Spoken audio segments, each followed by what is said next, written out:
अस्सलामु अलैकुम रहमतुल्लाहि व बरकातुहू। दोस्तों, आप देख रहे हैं रूहानी इल्म नक्शबंद चैनल।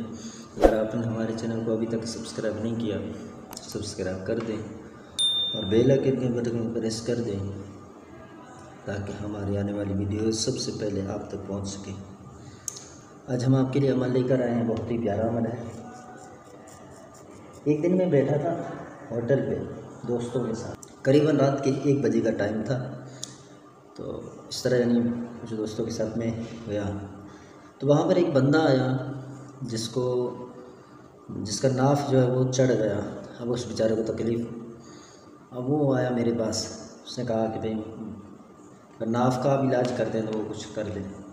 अभी होटल था तो फिर मैंने मुनासिब नहीं समझा, तो मैंने उसको कहा भाई आप अगर आपको इलाज करवाना है तो मैं आपको जगह बता देता हूँ, आप आ जाइए, वहाँ पर मैं आपको इलाज करता हूँ। होटल पे मुनासिब नहीं लगता है तो मौलवी टाइप का बंदा, फिर आपको पता है तो सोशल मीडिया का ज़माना, तो फिर इस तरह मैंने उससे माजत कर ली। सोचा ये भी एक तकलीफ़ है, एक तकलीफ़देह चीज़ है, जिसके साथ होता है वही जाने। तो इसके लिए मैं आपको बहुत ही मुजरब और नायाब अमल देने जा रहा हूँ। तो ये नक्श इंशाअल्लाह उम्मीद है आपको पसंद आएगा। तो ये छोटा बच्चा हो या बड़ा, उसके लिए कारआमद नक्श है और बहुत ही ज़बरदस्त नक्श है। तो हम नक्श की तरफ बढ़ते हैं। नक्श किस तरह लिखा जाता है? नक्श लिखने का तरीका आसान है। नक्श मुसल्लस बनाया जाएगा, आपने ऊपर 784 लिख देना है यहाँ पर।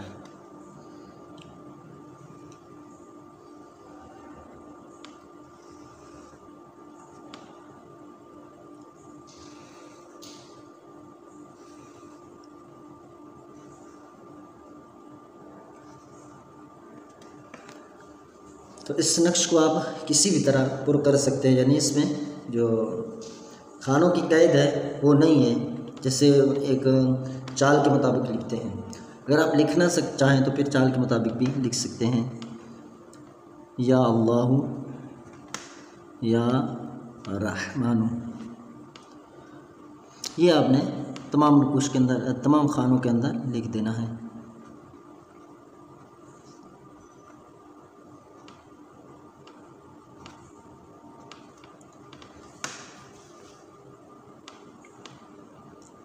याद रहे कि मैंने जिस तरह अर्ज़ किया कि मैं इसके चाल का कायल नहीं हूँ, लेकिन अब मेरी आदत जो बन चुकी है तो मैं इसलिए इसको लिख रहा हूँ। वरना आप जिस तरह इसको लिखेंगे ये नक्श इंशाअल्लाह काम कर जाएगा। या रहमान, ये मैं मिसाल दे रहा हूँ आपको समझाने के लिए, वरना तो आप सही इसको लिखिए। अब यहाँ पर आपने उस मरीज़ का नाम लिख देना है, खाली मरीज़ का नाम, वालिदा का नाम नहीं, फ़लाँ की जगह।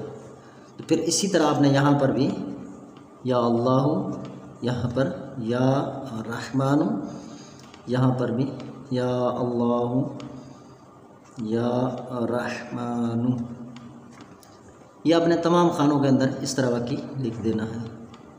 या अल्लाहु या रहमानु, या अल्लाहु या रहमानु। तो ये आपने नक्श लिख दिया। अब इस नक्श को मरीज़ के बाजू पर बांध दें, छोटा बच्चा हो या बड़ा। अब ये जिनके नाफ सूज जाते हैं, जिनका नाफ बाकायदा सूज जाता है, तो उनके लिए बहुत ही मुफीद और ज़बरदस्त है। जब तक ये नक्श बाजू पर बंधा रहेगा, आप देखेंगे इंशाअल्लाह चंद ही दिनों के अंदर आपको फ़र्क महसूस होगा। जब मरीज़ बांधे रखेगा तो इंशाअल्लाह चंद ही दिनों में आप खुद देखेंगे, फ़र्क महसूस करेंगे। इस तरह होते होते वो अपनी असली हालत पर आ जाएगा, जो उसकी असली हालत है। अगर चैनल को आपने अभी तक सब्सक्राइब नहीं किया तो सब्सक्राइब कर दें और बेल आइकन के बटन को प्रेस करना नहीं भूलिएगा। इस तरह हमारे आने वाली वीडियो की नोटिफिकेशन सबसे पहले आप तक पहुँच सकती है। अमल की इजाज़त के लिए आप हमारे चैनल को सब्सक्राइब कर सकते हैं। आपको अमल की इजाज़त है। अस्सलामु अलैकुम व रहमतुल्लाहि व बरकातुहू।